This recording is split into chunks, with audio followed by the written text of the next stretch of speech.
Hello guys, welcome to Pakistani real reaction. तो कैसे हैं आप सब? उम्मीद है आप सब बढ़िया होंगे और मजे में होंगे। मेरा नाम है बस हम वर्षित गाइस लेकर आ गए हैं वीडियो गेट सेट फैक्ट की। वीडियो का टाइटल है big jackpot for India, why this white gold will make India next Saudi Arabia. Bharat में निकला लिथियम, जिसको व्हाइट गोल्ड बोलते हैं। इतना ज्यादा ये महंगा और काम का होता है और बहुत ज्यादा मिकदार में निकला है। तो वो कैसे भारत को नेक्स्ट सऊदी अरेबिया जैसा, वो ऑयल रिच है तो ये व्हाइट गोल्ड रिच भारत को बनाएगा। कैसे बनाएगा देखते हैं। ये वीडियो काफी इंटरेस्टिंग होने लगी है। काउंट करते हैं स्टार्ट। इंडिया को जम्मू एंड कश्मीर के रियासी डिस्ट्रिक्ट में फ्रीकिंग 34 ट्रिलियन रुपीस का खजाना मिल गया है। ये पोटेंशियली इंडिया की सऊदी जैसा ही काया पलट कर सकता है। मतलब जैसे 1938 में सऊदी के दमाम इलाके में ऑयल मिलते ही देश की किस्मत रातों रात चमक गई थी, सेम वैसे ही ये लिथियम डिपॉजिट इंडिया के लिए भी एक गेम चेंजर साबित हो सकता है। लेकिन यहाँ पर एक प्रॉब्लम है। जैसे ही इंडिया ने ये अनाउंसमेंट की, जैश ए मोहम्मद ने इंडिया को धमकी दे डाली कि जो कोई भी रिजर्व्स को एक्सकेवेट करने की कोशिश करेगा उसे हम खत्म कर देंगे। दूसरी प्रॉब्लम इंडिया के लिए, इस सब में यूएस भी पीछे नहीं है। उसने इंडियन अनाउंसमेंट के दूसरे ही दिन अपने एनवॉय को इंडिया के लिए रवाना कर दिया ताकि वो इंडिया के साथ जॉइंट ऑपरेशंस करके लिथियम से आने वाले प्रॉफिट्स को शेयर कर सके। सो करंटली ग्लोबल लेवल पर all the eyes are on India. Hello friends, मेरा नाम है गौरव और अभी हाल ही में 9 फरवरी को जम्मू कश्मीर में जियोलॉजिकल सर्वे ऑफ इंडिया को 5.9 मिलियन टन का अनटैप्ड लिथियम रिजर्व मिला, जो इंडिया के लिए किसी जैकपॉट से कम नहीं है, क्योंकि अब तक इंडिया को लिथियम पाने के लिए चाइना से 8,000 करोड़ का इंपोर्ट करना पड़ता था। पर इस पूरे मुद्दे पर एक काफी इंटरेस्टिंग पर्सपेक्टिव ये है कि इस खजाने की खबर कभी इंडिया को लगती ही नहीं अगर आर्टिकल 370 जम्मू एंड कश्मीर से नहीं हटता। देखो, साल 2018 के पहले तक जम्मू एंड कश्मीर के पूरे लैंड पर वहां के लोकल मिनिस्टर्स और ब्यूरोक्रेट्स का कब्जा था, क्योंकि 2001 में आए रोशनी एक्ट के वजह से जम्मू एंड कश्मीर में एक्सप्लोरेशन तो दूर, कोई नॉन कश्मीरी जमीन भी नहीं खरीद सकता था। आपको मालूम होगा ये रूल हुआ करता था। प्लस इसी एक्ट के तहत जेएनके गवर्नमेंट ने बहुत ही मिनिमम रेट पर वहां पर मौजूद 16 लाख हेक्टर्स के गवर्नमेंट लैंड को डायरेक्टली लोकल्स को सालों के लिए लीज पर दे दिया था, वो भी एकदम मिनिमम पैसे लेकर। बट एक्चुअली में ना, ये रूल एक मेजर स्कैम था। सो रूल्स के मुताबिक जेएनके गवर्नमेंट ने 25,000 करोड़ वर्थ का लैंड लीज के लिए ओपन किया, लेकिन असल में गवर्नमेंट ने 16 में से सिर्फ 6 लाख हेक्टेयर जमीन ही लीज पर अवेलेबल कराया, जिसकी कीमत 317 करोड़ रुपीस थी। मगर इस डील के बदले में जेएनके गवर्नमेंट को सिर्फ 76 करोड़ रुपीस ही हासिल हुए थे। मतलब 241 करोड़ सीधा नेताओं के जेब में। लेकिन इनसे पहले ना खुद जेएनके स्टेट विजिलेंस ऑर्गेनाइजेशन ने इस एक्ट के खिलाफ एफआईआर रजिस्टर किया, क्योंकि उन्होंने ये पाया था कि गुलमर्ग रीजन में कुछ जमीन पर्टिकुलरली वेल ऑफ लोगों को ट्रांसफर की गई है, जो स्कीम के लिए एक्चुअली एलिजिबल भी नहीं थे। लेकिन फिर साल 2018 में आर्टिकल 370 के एब्रोगेशन से भी पहले रोशनी एक्ट को रिपील किया गया। उस वक्त के गवर्नर सत्यपाल मलिक ने तुरंत इस एक्ट से जुड़े केसेस पर एक्शन लिए और 2020 में जेएनके हाई कोर्ट ने भी इस एक्ट को इलीगल और अनकॉन्स्टिट्यूशनल डिक्लेयर कर दिया। और फिर इस मेजर लॉफुल विक्ट्री के बाद अगले ही साल भारत सरकार ने आर्टिकल 370 को एब्रोगेट कर दिया, जिससे अब जेएनके का लैंड सभी के लिए ओपन हो गया है, जीएसआई के लिए भी, क्योंकि 2022 में ही जीएसआई ने इस अनएक्सप्लोर्ड लैंड पर लिथियम एक्सप्लोरेशन शुरू कर दिया। बेसिकली जीएसआई की स्टडीज के हिसाब से इन इलाकों में लिथियम मिलने की हाई प्रोबेबिलिटी।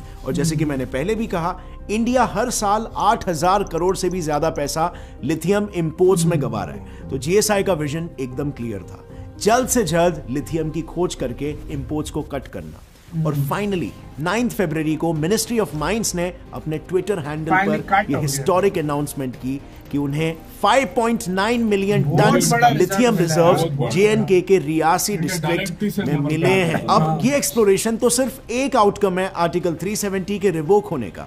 इसके अलावा भी कई सारे चेंजेस जेएनके के लोगों को देखने के लिए मिला, जैसे कि इंफ्रास्ट्रक्चर डेवलपमेंट में, गवर्नमेंट प्रोजेक्ट्स में, क्राइम रेट्स काफी कम हो गए and on many different levels. पर अभी कई सारे लोग हैं जिन्हें पता ही नहीं कि आर्टिकल 370 क्या था, किन हालातों में इस अनफेयर आर्टिकल को लिखा गया था और उसका इंडियन पॉलिटिक्स में क्या परिणाम हुआ और उसे एब्रोगेट कैसे किया गया। वेल, मुझे भी इसके बारे में इतना क्लियर आइडिया नहीं था, लेकिन फिर मैंने आर्टिकल 370 ऑडियो बुक पढ़ी कुकू एफएम ऐप पर और मुझे काफी डिटेल में इस आर्टिकल का पूरा कॉन्सेप्ट समझ में आ गया। इस ऑडियो बुक में बेसिकली फॉर्मेशन ऑफ आर्टिकल से लेकर कैसे रिमूवल हुआ और नेशन पर इसका क्या इफेक्ट हुआ, ये सब कुछ बताया है। और जैसे कि कि आपको पता ही है, मैं ऑडियो बुक सुनना ज्यादा प्रेफर करता हूं क्योंकि इसे मैं मल्टीटास्क करते करते भी सुन सकता हूं। And thanks to Kuku FM, उनका ऑडियो बुक कलेक्शन इतना वास्ट है कि यहां पर political science, self help, knowledge, motivation, career, leadership etcetera जैसे बहुत सारे जॉनरास की 10,000 प्लस ऑडियो बुक्स मुझे यहां पर मिल जाती है,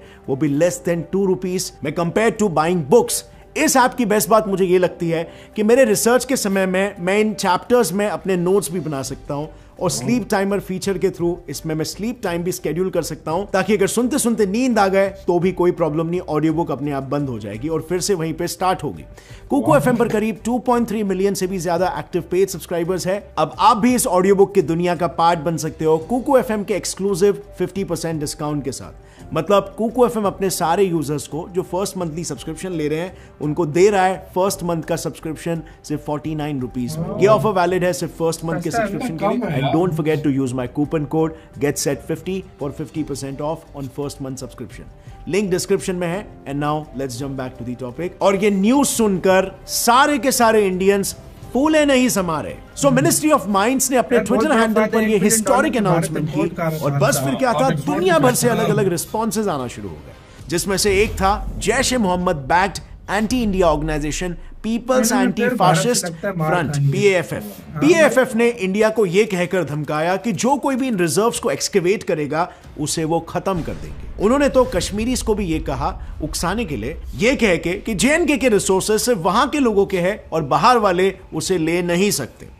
और ऑब्वियसली इंडिया ऐसी धमकियों से डरने वाला नहीं है, क्योंकि GSI ने ये ओपनली अनाउंस कर दिया है कि वो जल्द ही लिथियम माइनिंग शुरू करने वाले हैं। खैर, ये तो बात हुई टेरर ऑर्गेनाइजेशंस की, लेकिन इस लिथियम अनाउंसमेंट के बाद अब वर्ल्ड लीडर्स का भी पूरा फोकस इंडिया पर आ गया है। सबसे पहले तो USA का। GSI की अनाउंसमेंट होते ही USA ने दूसरे ही दिन अपने एनर्जी एनवॉय को इंडिया के लिए रवाना कर दिया, क्योंकि अगर यूएस की लिथियम डिमांड को देखें तो वो ईयर ऑन ईयर 69% से बढ़ रही है और इसी डिमांड का 90% इंपोर्ट अर्जेंटीना और चिली फुलफिल करता है। मतलब यूएस इन कंट्रीज पर ओवर डिपेंडेंट हो चुका है और बस इसी प्रॉब्लम को सॉल्व करने के लिए बाइडेन एडमिनिस्ट्रेशन ने national blueprint for lithium batteries को लॉन्च किया है। इस प्लान के अकॉर्डिंग यूएस इंपोर्ट को कम करना चाहता है और सेल्फ रिलायंट बनना चाहता है, जिसके लिए वो और ज्यादा इन्वेस्टमेंट्स माइनिंग से लेकर लिथियम प्रोडक्शन में करने का प्लान कर रहा है, जिसमें ऑफ कोर्स इंडिया के ये रिसोर्सेज उसके लिए एक गोल्डन अपॉर्चुनिटी की तरह है। यही रीजन है कि उसने अपने energy resources assistant secretary Geoffrey R Pyatt को एनवॉय के तौर पर भेजा है, वो भी एक स्ट्रेटेजिकली प्लान्ड विजिट के लिए। और मैं ये इतने सर्टेनिटी से इसलिए बोल रहा हूँ क्योंकि जरा मिस्टर प्याट का शेड्यूल तो देखो।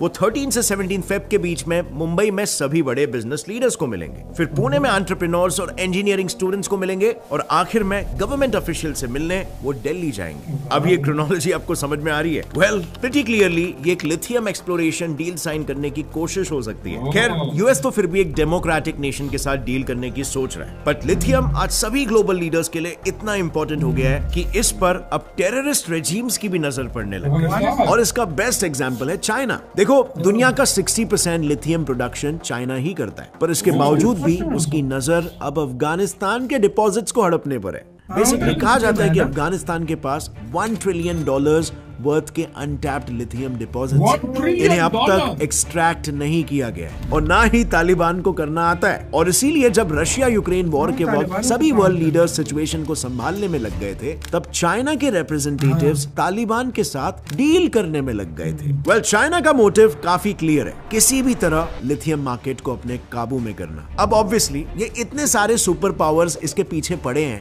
तो भला लिथियम में ऐसा क्या छुपा है? सो बात ये ना फ्रेंड्स, लिथियम की 3 मेन खासियत है जो कंबाइन होकर उसे इतना स्पेशल बनाती है कि उसे व्हाइट गोल्ड भी कहा जाता है। पहला है लिथियम का लाइट वेट, जो उसे परफेक्ट व्हीकल बैटरी एलिमेंट बनाता है। दूसरा है उसका हाईली रिएक्टिव प्रॉपर्टी, जो बेसिकली फास्ट चार्जिंग में मदद करता है। और तीसरा है उसका लो सेल्फ डिस्चार्ज रेट, यानी बैटरीज इससे लंबा टिकते हैं। नाउ आई एम श्योर आपको ऑलरेडी पता होगा कि lithium electric vehicle, laptop, smartphones और मिलिट्री के मिसाइल्स में भी यूज किया जाता है। पर इसके अलावा लिथियम का इस्तेमाल इन मिलिट्री मिसाइल सिस्टम्स को कूल करने, माइक्रोवेव्स में सेरेमिक के बर्तनों को टूटने से बचाने के लिए, और तो और मेंटल हेल्थ के पेशेंट्स के मूड स्टेबलाइज करने में में भी किया जाता है। पर चलो ये सब हटाकर सिर्फ अगर मैं इलेक्ट्रिक व्हीकल से आने वाले डिमांड की बात करूं तो भी आने वाले 6 सालों में लिथियम की डिमांड 4 गुना बढ़ने वाली है। और बस इसीलिए 2021 में ही इस सॉफ्ट सिल्वर मेटल का प्रोडक्शन 100,000 टन क्रॉस कर चुका था। कारण है सिर्फ और सिर्फ कंट्रीज का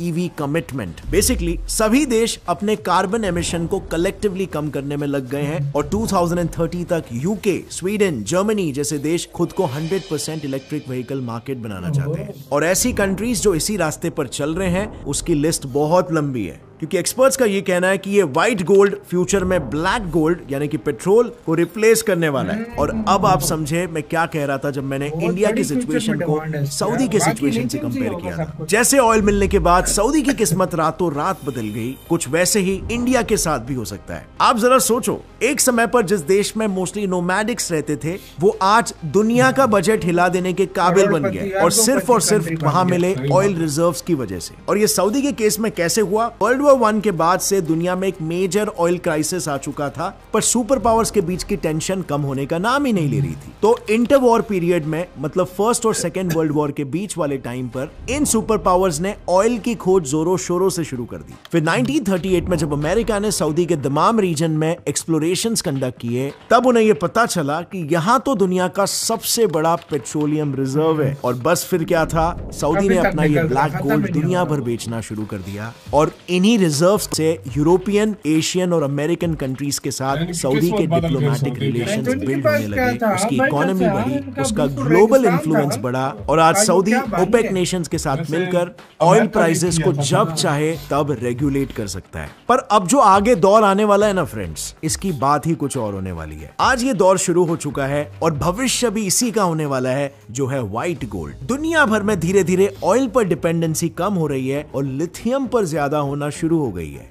इसी के साथ हो यार वीडियो खत्म। तो इसमें कोई शक नहीं है, लिथियम ज्यादा होता जा रहा है और काम बिल्कुल भारत को भाई बहुत बड़ा फायदा हो गया लिथियम मिल गया। सीरियसली भारत $1 बिलियन का तो खाली इंपोर्ट करता था हर साल। तो आप सोचो कितने कंट्रीज को भारत देगा। डायरेक्ट नंबर, तीसरे नंबर पर रिजर्व के मामले में देखो, अगर इंडिया को 6 बिलियन का मिला ना टन का, उसके बाद ये भी देख लो कि और 16 जगहों पे भी ड्रिलिंग हो रही है, सब कुछ हो रहा है। अगर उधर से मिल गया ना, मैं कहता हूँ इंडिया पूरी दुनिया को भी अगर सप्लाई करे तो वो इसको कहे को इसी तरह के अगर मिल जाए तो भंडार, तो मैं कहता हूँ झूठ नहीं होगा, क्योंकि इंडिया सारे देशों को जो है ना पैसे। सही बात है। और दूसरी बात है कि $1 ट्रिलियन के सिर्फ अफगानिस्तान में, तब भी चाइना उधर बार बार जा रहा है, बार बार उधर, क्योंकि उनको निकालना आता नहीं है।